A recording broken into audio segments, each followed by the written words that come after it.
Ndongoi si Azimio wani Kenya itongoeni Mutongoi basio Raila Odinga nisyaathana kuvalukya livoti ya nzama Ũneenan'Ya wa vamwe ethiwa thina mukuli wa kwambata kwa ngalama mikalile uyiithiwa na usungio livotini ya muthya ya nzama ya NADCO. Azimio yiasya kwambata kwa ngalama mikalile kuseuvwa kwa IEBC nzau na kuthuimwa kwa usakuani munene muvitu ni syindu syavata itesautiwa nthini wa kũneenan'Ya kwa mwene nthi.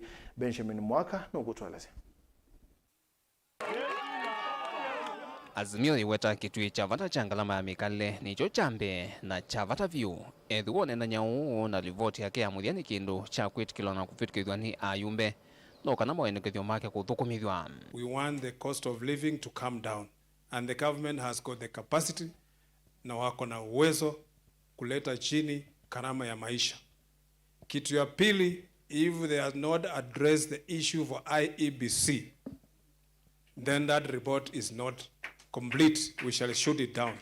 Kutoka kwa vyama kuruka, unapikiwa hapa kura, umeruka, umeenda hapo, umeruka, sasa umeenda kukaa nao, unalala nao, unapika kura nao.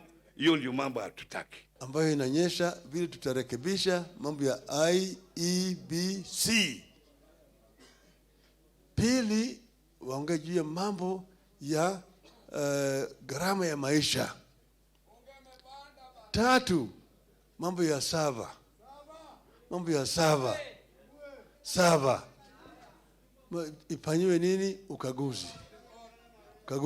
Mainena ila makomana na Ndongoi cia kindi ni vamusinilovi hateti ingini maweta menda livoti na utheu kukonya kuseuvwa kwa IEBC imbya na kuthuimwa kwa isasyo nyumbani muvitu huungua IEBC hilenendukie. Sasa wale watu ambao waliingiza hii serikali kwa mamlaka waache kusumbua wengine wakisema ati tupige kelele. Tupige kelele itatusaidia na nini?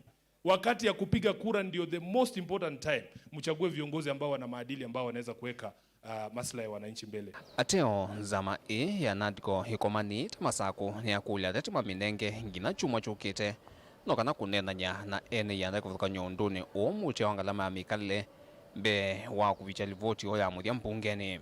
So the cost of living matter, we said we decided to confront it head on. Okay, that's why we have asked for further consultations. The committee has a timeline of up to the 26th.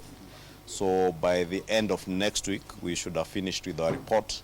But just to give comfort to the country that progress we have made and the need for further consultations is on the basis that we want to make recommendations, especially on the matter of the cost of living, some that are immediate, others that are medium term, and some that are far-reaching long-term interventions, both the administrative, policy, and legislative.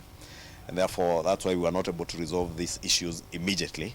Meweta nimeolasmika kumwita inge minister wakinandu Professor Njuguna Ndung'u mbewo no kana kuthuima wekwa na muno yulu wa koti mpinge hila kwanzie mwekana inge siunete ngukwambata muno kwa ngalama ya mikalile. You see, there are proposals on the table, principally those that touch on taxation and something like the housing fund, which also falls within that ambit. And it's those issues that we want to engage the National Treasury further on before we are able to make a final determination on the way forward. It is important that we hear from Treasury, and that is where they should help us crack that issue. Because at the end of the day, they are the ones who collect the revenue, they are the ones who dispense, of course, service government programs, and so at this time we all know the country is crying out. Vilingwa mavoku mavamusini wa ilovi nye nito Benjamin Mwaka.